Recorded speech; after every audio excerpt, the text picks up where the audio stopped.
Fala pessoal, aqui quem fala é o Vini e sejam bem-vindos a mais um vídeo. E nesse vídeo eu vou falar sobre Glover Teixeira e Iri Prochazka. Os dois se enfrentam pelo cinturão meio pesado do UFC, mas antes de começar a falar sobre esse assunto, eu queria lembrar vocês que no dia 4 de abril, na próxima segunda-feira, teremos a estreia no Canal Combate da série chamada Jovens Guerreiros, onde vários atletas vão ali mostrar os seus projetos sociais em cada episódio. E nesse vídeo eu não vou só falar isso, que dia 4 e tal, não sei o que. Não, o pessoal do Combate me liberou alguns trechos aí, então temos alguns trechos de alguns episódios e nesse vídeo aqui eu vou assistir com vocês, eu vou literalmente reagir porque eu não vi esse trecho, eu peguei um trecho aqui do episódio do Charles, eu só sei que é dele, mas eu não assisti e eu vou assistir com vocês aqui, então vamos aqui dar uma olhada, vamos antecipar, vamos fazer uma reação a essa série que, lembrando, estreia dia 4 de abril às 21 horas no Canal Combate, então vamos lá.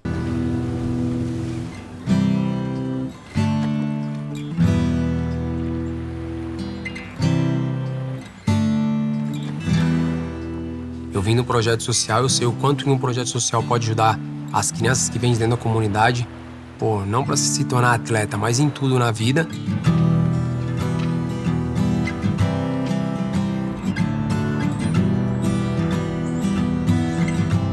Onde que eu morava aqui, né, 4 ruas pra frente, na casa da minha avó, era uma rua que tinha muita, tipo, casa de aluguel. E veio um rapaz com os filhos deles pra cá. E a gente começou, eu vi que eu era amigo dele, porque a gente lavava caminhão junto, vendemos picolé, vendemos alho. E o pai dele, pô, me chamou pra treinar jiu-jitsu, eu e meu irmão, e a gente foi meio que na brincadeira, né? E, cara, cheguei lá, pô, me apaixonei pelo esporte, mas minha mãe e meu pai não tinham condições de pagar. E ele pediu a bolsa, não pros filhos, mas pra mim e pro meu irmão. Então, tipo, isso me deu a oportunidade de treinar. E, cara, quando a gente treinou, primeiro treino que a gente fez, a gente se apaixonou. Eu falei, cara, é isso que eu quero fazer. E era aquilo que era pra acontecer realmente na minha vida.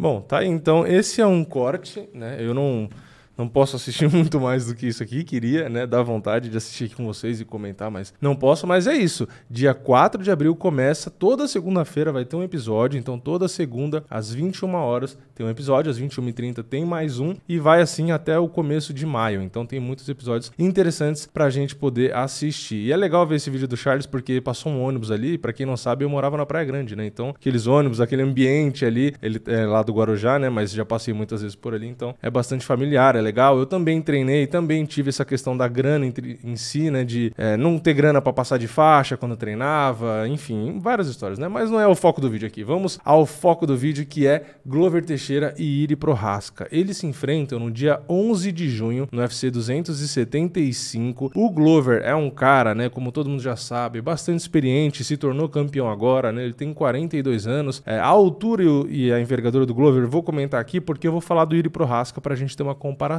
né? O Glover tem, segundo as informações aqui, né, do site do UFC e da internet, 1,88 de altura, é razoavelmente alto, e 1,93 de envergadura, uma boa envergadura também. Só que o Prochazka, ele tem 1,93 de altura em alguns lugares, né? Em lugares eu já achei 1,90, então 1,90, 1,93, enfim, ele é um pouco mais alto que o Glover e o alcance dele é de 2,3 metros, é um alcance bastante interessante. E o principal aí é a idade, né, para essa luta em específico, porque ele tem só 29 anos. O cara é muito novo. Ele tem 32 lutas profissionais de MMA e só tem 29 anos. O peso dele é o meio pesado, né? O mesmo que o Glover. Só que o detalhe é que ele já lutou sim de peso pesado. Então ele já lutou na categoria de cima. Ele lutou no peso pesado em 2015, 2016 e também em 2019, né? Ele meio que ficou no peso pesado, aí foi pro meio pesado, aí voltou pro pesado, aí voltou pro meio pesado agora. Então ele fica nesse vai e vem, né? Ele é um cara grande, então realmente consegue lutar lá no peso pesado e teve bons resultados, né? Falando em resultados, inclusive, até pra gente seguir numa ordem aqui, a gente tem o cartel dele, né? 32 lutas, como eu falei, 28 vitórias, só 3 derrotas. Das derrotas, 2 foram por nocaute e 1 por finalização. Então ele nunca perdeu uma luta na decisão. E nas vitórias ele tem impressionantes 25 nocautes. Ele tem 2 vitórias por finalização e só 1 na decisão. O cara tem 29 anos, 28 vitórias e 25 por nocaute. O cara é uma máquina de nocautear. E ali, falando das duas lutas que ele fez no UFC, lembrando que ele é recém-chegado no UFC, né? Ele pegou o Volkan Oezdemir, que é um cara que tava já ali em cima no ranking, chegou e conseguiu vencer por nocaute no segundo round, ganhou o bônus de performance. Aí os caras falaram, bom, esse cara realmente não só tinha um cartel muito bom já fora e era campeão em outros eventos e tal, realmente é um cara diferenciado. Vamos dar um nome mais difícil aí, né? Vamos dar um Dominique Reis. Deu o Dominique Reis, o Prochazka foi lá, nocauteou com uma linda cotovelada rodada,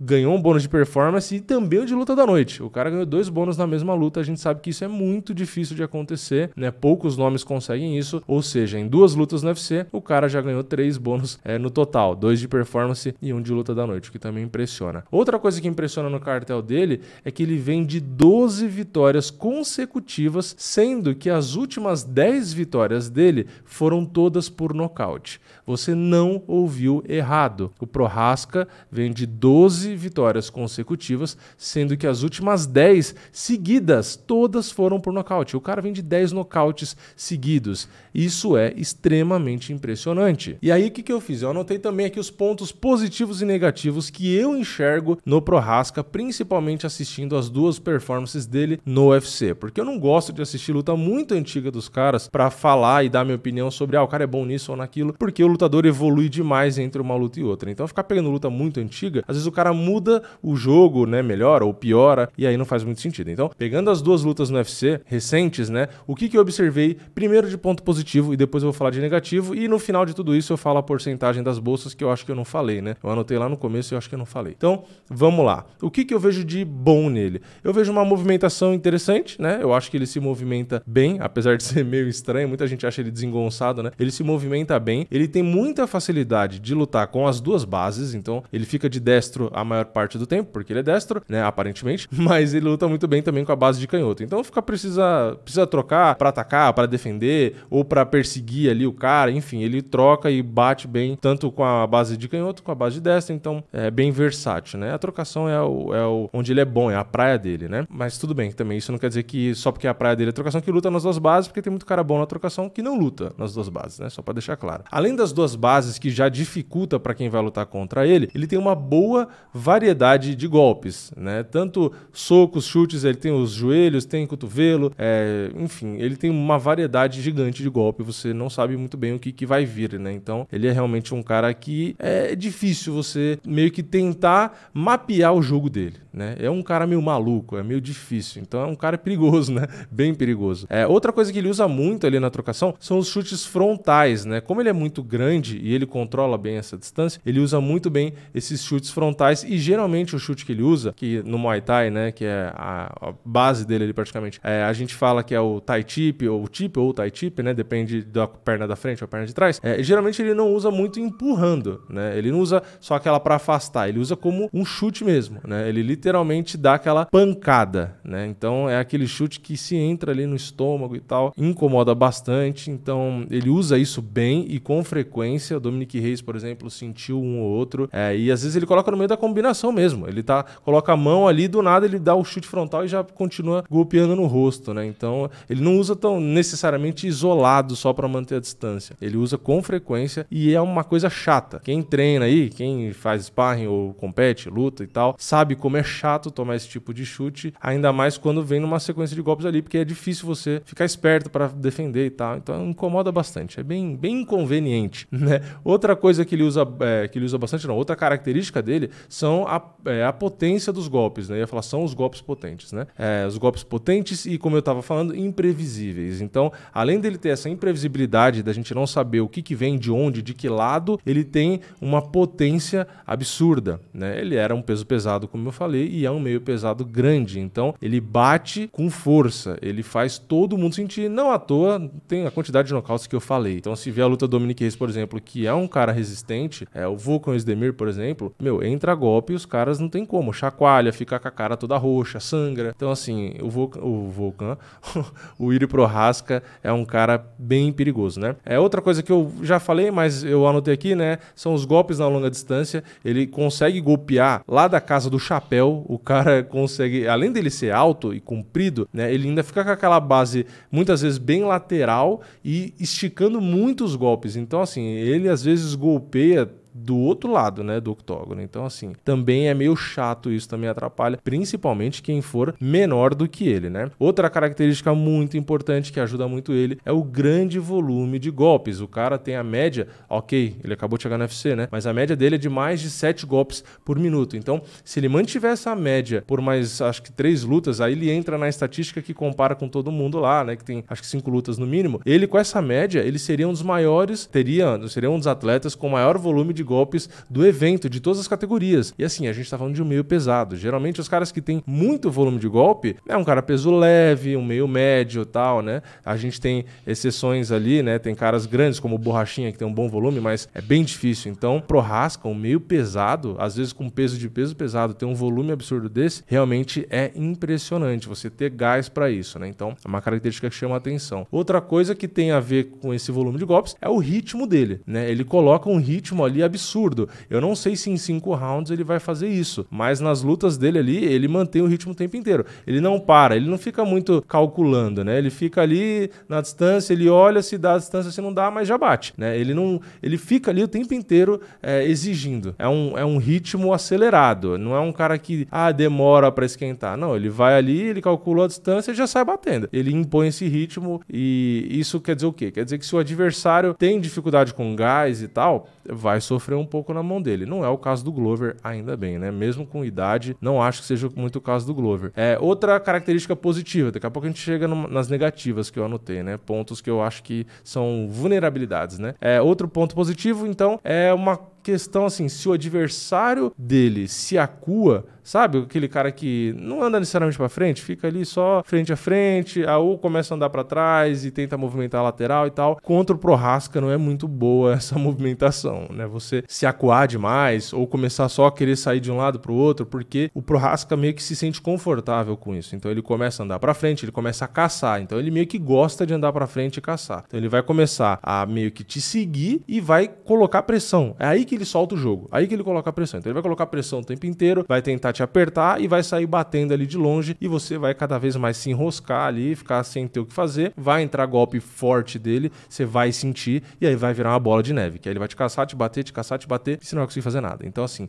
não é uma boa ideia ter essa movimentação, né? Ficar recuando ali meio que com receio dele e ficar tentando só sair, porque aí ele é compridão, ele vai caminhar pra frente, ele anda mais rápido provavelmente do que você e ele vai te cercar e vai te bater. Então tem que tomar cuidado, né? Não pode ficar se acuando, apesar de que às vezes não tem muita opção se você sente um golpe, por exemplo, né? Mas enfim, característica do cara. E outra coisa, a última que eu anotei aqui de positivo, é que o Prochazka, ele não se intimida, né? Isso também é algo que atrapalha o adversário, né? Você bate no cara, o cara às vezes dá uma balançada e você pensa, bom, agora ele balançou, agora eu vou bater. Não, mas o Prochazka, por exemplo, ele balança e ele vai pra cima. Então assim, ou ele vai pra cima e às vezes você pode golpear, ou ele vai até mais de forma inteligente, como foi com o Dominic Reyes, que ele balança, mas ele gruda, né? Então ele gruda ali, ele abraça e inclusive conseguiu aplicar a queda, ficou bem por cima, tomou pedalada, tomou golpe potente no rosto que parecia que ia apagar e mesmo assim ele aguentou. Então também tem essa, né? Ele também tem um queixo bom. Então é aquele cara que vai andar pra cima, vai bater forte, vai bater de longe, você vai bater nele, ele vai aguentar e ele não vai se intimidar e vai continuar indo pra cima. Enfim, é um cara assustador de lutar, deu pra perceber, né? Pelas características, é um cara que eu teria um certo medo de enfrentar um cara desse. Mas ele não é perfeito. Ele tem alguns pontos negativos que, especialmente contra o Glover, pode complicar pra ele. Ainda bem, porque eu torço pro Glover, né? Então, o que a gente tem de negativo aí, pelo menos por enquanto, no jogo do Prochazka? Lembrando que ele tem 29 anos. Imagina o monstro que esse cara vai virar. Quer dizer, já é um monstro, né? Mas o que ele pode virar daqui mais algum tempo, né? Realmente é um cara embaçado. Mas o que tem de ruim primeiro no jogo dele, que eu acho, né? Ele deixa o rosto muito exposto. Ele recebe muitos golpes que ele poderia defender facilmente ou mesmo esquivar. E aí muita gente vai falar, você tá falando isso só porque ele tá com a base mais baixa e isso é uma base mais karateca ou é uma base, enfim, tem vários estilos ali de base não, de guarda, né? Ele tá com a guarda mais baixa e não sei o que, a guarda não sei o que lá, enfim. Eu não acho que ele é facilmente atingido só porque ele usa aquela guarda falsa, né? Aquela guarda ali na linha de cintura onde ele basicamente se defende com a distância. Não é por causa disso. É porque ele realmente, principalmente quando se aproxima, ele toma muito golpe ali porque não mexe tanto a cabeça e às vezes não tem o reflexo de pôr a mão, né? Ele foca tanto no alvo que ele vai bater, se preocupa tanto em bater que ele meio que perde a atenção na defesa. Então, ele meio que parece que assim, eu vou tomar, mas eu vou bater de volta, né? Porque geralmente ele derruba os caras. Então, até pode funcionar, mas não é uma boa ideia. Então, eu acho que a guarda dele ser ali na linha de cintura e tal, faz parte, é um estilo de guarda, né? A gente vê a Amanda Ribas fazendo isso e faz bem, é ágil e tal, só que tem os riscos, né? Então, enfim, é um estilo. O problema não é esse. O problema é que se vai ficar com a guarda ali embaixo, você tem que ter esse domínio da distância. O McGregor usava muito esse tipo de guarda e tal. Mas você tem que ser esperto, você tem que ter reflexo para evitar, né? No meio pesado, você usar essa guarda ali embaixo e deixar ficar entrando golpe, ele tomou muito golpe ali contra o Dominic Reyes, por exemplo. É perigoso, né? E o Glover tem uma boa trocação e tem mão pesada. Então, mesmo ali na trocação, o Glover pode encontrar o buraco e enfiar a mão na lata do Prochazka. Espero que isso aconteça, inclusive, né? Se não acontecer, a gente tem o segundo ponto fraco do Prochazka, que é a defesa das quedas. A defesa de quedas dele, não vou dizer que é ruim. Ele não tem defesa de queda. Não é isso. Ele tem uma defesa de quedas que, pelo que dá pra ver, é razoável. Só que uma defesa de quedas só razoável contra o Glover, não sei se é suficiente. Então, é o caminho ali, né? Acho que todo mundo, quando olha essa luta, já pensa nisso, né? O caminho pro Glover é derrubar e passar a carreta, né? Amassar, finalizar, fazer o que quiser, porque ele é bem melhor do que o Prochazka no chão, né? O Glover, no caso, que é o campeão. E o outro ponto e último ponto fraco aqui que eu anotei do Prochazka é que ele se levanta quando ele cai, né? Quando ele toma uma queda, ele meio que se levanta no desespero, meio que na força bruta ali e tal, e acaba dando brecha, né? Quando ele cai por baixo em si, ele não se desespera, ele realmente mantém a calma. Ele é um cara calmo, né? Isso é interessante também, além de tudo, né? O cara é agressivo e tudo, mas ele, ao mesmo tempo, em situações que seriam, entre aspas, muito complicadas, ele é calmo. Então, ele cai por baixo, ele fica ali na boa e tal, ele não fica naquele medo, né? Ele fica com aquela mesma cara de sempre ali, calculando, e quando dá um buraquinho ali, ele explode para levantar. Só que nessa explosão para levantar, é que ele expõe algumas brechas ali, né? Às vezes sai dando as costas de um jeito meio maluco, o braço ou perna. Então, assim, um cara como o Glover, se o Prochazka estiver por baixo e quiser levantar nesse desespero explodindo, o Glover tem trocentas possibilidades ali para pegar uma finalização. Então, basicamente, o que a gente tem aqui, então, resumindo? A gente tem, nos pontos fortes do Prochazka, realmente muito risco pro Glover, porque ao mesmo tempo que o Prochazka tem tudo isso de bom que eu falei na trocação, o Glover, na minha opinião, com o passar dos anos, é natural, né? Ele vem ficando com menos reflexos na trocação, enfim, ele perdeu a qualidade que ele tinha, né? Não tá ruim, não é isso que eu quero dizer, mas ele não tem o mesmo reflexo de 10 anos atrás, o cara tem 42 anos. Então, em muitas lutas, a gente vê o Glover tomando golpes, por exemplo, que ele não tomava em lutas atrás, né? Anos atrás. Então, isso é realmente um pouco preocupante. Mas, por outro lado, a gente sabe que, realmente, aplicando as quedas e fazendo a luta agarrada, o Glover é muito melhor. Então, assim, eu acho que se o Glover derrubar o Prochazka, dificilmente o Prochazka levanta. Se conseguir levantar, vai ser no começo da luta, onde ele ainda vai ter gás e força física. Depois eu acho que ele não vai aguentar mais, ele realmente vai acabar se desgastando, porque o Glover vai fazer ele cansar quando o Glover estiver por cima. E, assim, a chance do Glover conseguir pegar numa finalização é muito grande, né? Nocautear no ground and pound pode até acontecer, mas eu acho difícil, né? O Prochazka é guerreiro e tal, então pode ser mais difícil, mas eu acho que a finalização o Glover encontra por ali. Então, basicamente, vai ser aquele confronto de estilos, não tem jeito, né? O Glover é bom na trocação, leva risco, tem mão pesada? Sim, mas não é o ideal. Ele vai ter que usar aquilo ali só para distrair e vai ter que entrar na queda, né? Então, o Prochazka pode acabar vacilando, né? Ficar usando muito chute frontal ali no Glover. Se o Glover conseguir pegar a perna e derrubar, já é uma opção. O Prochazka bate ali, às vezes, andando e tal, não sei o quê. É um dos momentos também que o Glover pode entrar na queda. Então, assim, eu encontro muita possibilidade do Glover conseguir aplicar a queda, né? O Glover só não pode e não vai fazer isso, porque não é do estilo dele, né? Nunca acontece isso, mas é se apavorar, né? Tipo, vou aplicar a queda de qualquer jeito, que aí vai dar ruim, né? Principalmente com joelhada, esse tipo de coisa, e porque também o Prochazka fica muito de longe. Mas eu acho que o Glover já é muito experiente, é ligeiro, ele vai ficar ali meio que querendo trocar e tal, e aí quando o Prochazka vier batendo que nem uma vaca louca que ele faz, o Glover entra na perna, derruba, e aí fica mais tranquilo. Mas enfim, são as minhas observações, a minha opinião. E para fechar aqui, então, como eu falei, o favoritismo das bolsas. O brasileiro não aparece como favorito, né? O favorito é o Prochazka, atualmente com 64%. É um favoritismo razoável, né? Ainda mais sendo desafiante. Então, o campeão, que é o brasileiro, não é favorito. Eu ainda fico na dúvida, sinceramente. Eu já pensei aqui, dar palpite pro Glover. Às vezes eu penso, não, mas o Prochazka tem um pouco mais de chance. Eu ainda tô no meio termo, mas eu estou tendendo a ficar contra as bolsas. Eu tô um pouquinho mais pro lado do Glover, apesar de estar bem indeciso ainda, mas eu acho que o Glover vai conseguir aplicar uma queda e o Prochazka ainda não tem uma defesa de quedas e um jogo ali no chão suficiente para bater de frente com o Glover. O Glover é um dos caras que tem mais alto nível aí dentro do meio pesado na luta agarrada e talvez até do evento no geral. Então ainda acho que o Prochazka não tá no nível para fazer frente, então talvez por isso eu vejo o Glover um pouquinho favorito, mas realmente é uma luta bem complicada. Eu tenho um pouco de medo, mas vamos ficar de olho. E vale o lembrete, né? De novo, o Prochazka só tem 29 anos. Esse cara com uma boa defesa de quedas e fazendo um bom jogo ali no chão para evitar os wrestlers e tal, esse cara pode ser campeão. Eu já disse isso, que para mim ele vai ser campeão do UFC um dia. Não sei se nessa luta com o Glover, mas ele só tem 29 anos. Eu acho que esse cara vai sim ser campeão. E se ele melhorar aí essa defesa de quedas e tal, corrigir esses erros, né, esses probleminhas que ele tem aí no geral, esse cara vai ser um monstro. Além de ser campeão, ele pode sim defender por muito tempo e tal. Então é um cara para ficar de olho. Mas é isso, é a minha opinião. Comenta a sua aqui embaixo, deixa o seu like no vídeo, se inscreve no canal, ativa o sininho e eu vejo vocês na próxima. É nóis, valeu, falou!